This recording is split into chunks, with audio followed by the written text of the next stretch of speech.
Setiap kita melihat foto Kartini, di dalamnya ada 3 orang gadis, yaitu Kartini, Rukmini, dan Kardinah.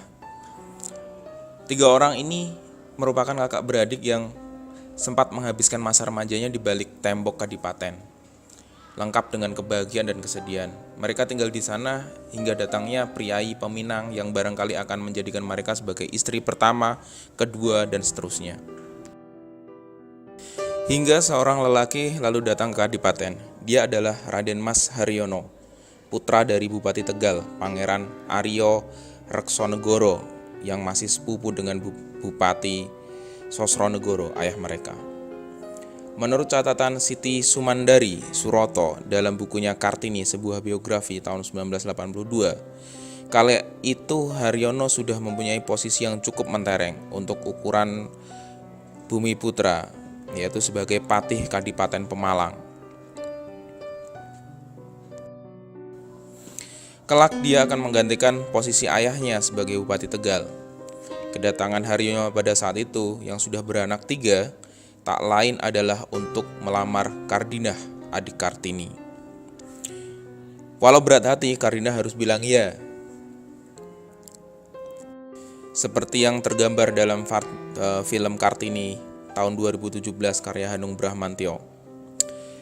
Menjelang pernikahannya, ketiga bersaudari itu melakukan hal yang sulit dilakukan oleh perempuan ningrat yang hendak menikah. Keluar masuk toko di Semarang. Pernikahan Kardinah terjadi pada tanggal 24 Januari 1902. Setelah 6 tahun bersama, akhirnya kakak beradik ini harus berpisah. 6 tahun yang baru lalu ini adalah tahun-tahun yang paling bahagia kami. Kami telah banyak menangis, tetapi juga banyak bersukaria. Kala itu Kartini menulis kalimat itu kepada Nyonya Ebendanon tahun 1902 pada tanggal 3 bulan Januari.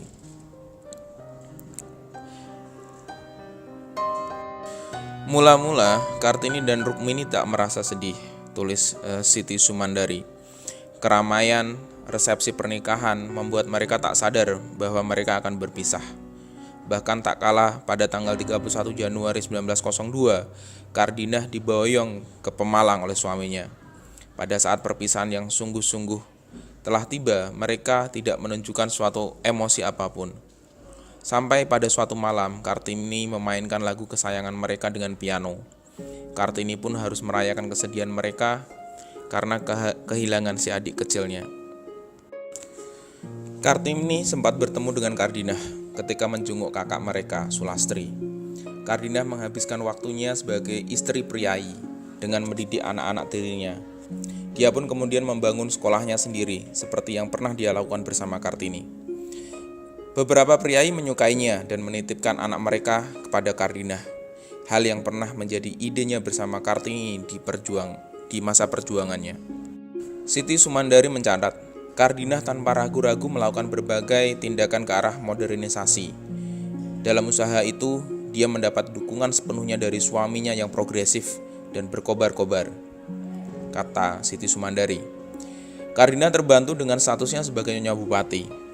Suami Kardinah menjadi Bupati Tegal sejak Juni 1908. Saat Haryono menggantikan ayahnya, namanya pun menjadi Raden Mas Adipati Aryo Reksonegoro. Menurut Siti Sumandari, Kardinah setidaknya menulis 2 buku soal masakan dan 2 buku soal batik. Hasil penjualannya ditambah sumbangan yang lain digunakan Kardinah untuk membangun sekolah Kepandaian Putri Wisma Pranowo pada tanggal 1 Maret 1916. Presiden Pekalongan juga mendukungnya. Tak lupa Kardinah juga berhubungan dengan tokoh pendidikan yang lain, seperti Ki Hajar Dewantara, yang memberinya banyak nasihat soal pendidikan. Selain sekolah, sebuah rumah sakit kecil juga dibangun. Rumah sakit itu selalu membesar dan dikenal sebagai Kardinah Ziekenhuis alias Rumah Sakit Kardinah. Menurut Siti Sumandari, uang penjualan buku-bukunya terpakai juga untuk rumah penampungan orang miskin. Atas kerja sosialnya, kerajaan Belanda memberi bintang kepada Kardinah, yakni Ridder van Oranje Nassau. Suaminya Haryono juga mendapatkan bintang Ridder in the Orde van the Netherlands Leeuw. Ia menjadi bupati hingga 1930. Di tahun-tahun tersebut, kesehatannya semakin menurun. Setelahnya, mereka berdua menetap di kota kecil yang sejuk, yaitu Salatiga.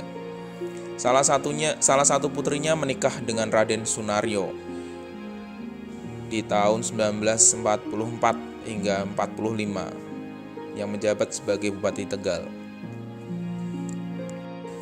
Sekitar bulan Oktober 1945, Kardinah berada di Tegal lagi bersama anak mantu dan juga cucunya. Kala itu revolusi Indonesia sedang bergolak dan revolusi sosial mengikuti. Kosongnya kekuasaan tidak hanya otoritas memungkinkan kaum Kromo membalas dendam. Kaum ini ratusan tahun tertindas Belanda dan Jepang, dan juga tertindas oleh feodalisme Jawa. Mereka bergerak dan menjadikan kaum priai yang pernah jadi alat kekuasaan Belanda juga Jepang sebagai sasaran, tak terkecuali keluarga bupati. Peristiwa semacam itu terjadi di daerah Brebes, Tegal, dan Pekalongan, yang kelak akan disebut tiga daerah ini adalah revolusi tiga daerah. Gerombolan itu semula berusaha mencari Sunaryo yang tak mereka temukan. Kardinah yang kala itu sudah berusia 64 tahun kebetulan berada di Kadipaten. Hari itu tanggal 13 Oktober 1945. Gerombolan menyerbu masuk. Pakaian kebesaran bupati yang bagi mereka adalah simbol feodalisme mereka obrak-abrik. Sunaryo Bupati Tegal, menantu Kardinah itu tak mereka berhasil tangkap, tapi keluarganya termasuk Kardinah menjadi bulan-bulanan mereka.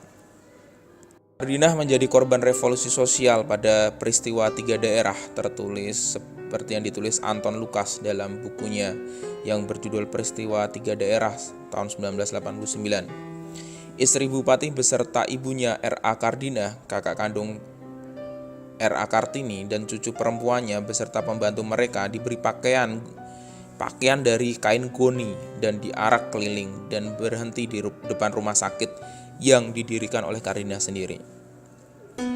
Kardinah yang kala itu sudah tua, sudah renta, pura-pura sakit sehingga ia pun digotong ke rumah sakit dan akhirnya diselamatkan. Setelahnya ia tinggal di Salatiga. Kardinah trauma dengan apa yang dialaminya di Tegal dan menjalani masa tuanya di Salatiga sampai meninggal dunia pada tanggal 5 Juli 1971 di usia yang 90 tahun. Kardinah dimakamkan di Tegal Arum, Tegal, daerah yang dia tinggali setelah berpisah dari Kartini. Sekian yang bisa saya sampaikan. Mohon maaf jika ada salah-salah pengucapan dan juga kekurangan data dan sebagainya. Silahkan dikomentari apabila ada punya masukan ataupun kritik dan saran. Thank you for watching. Jangan lupa like dan subscribe. Assalamualaikum warahmatullahi wabarakatuh.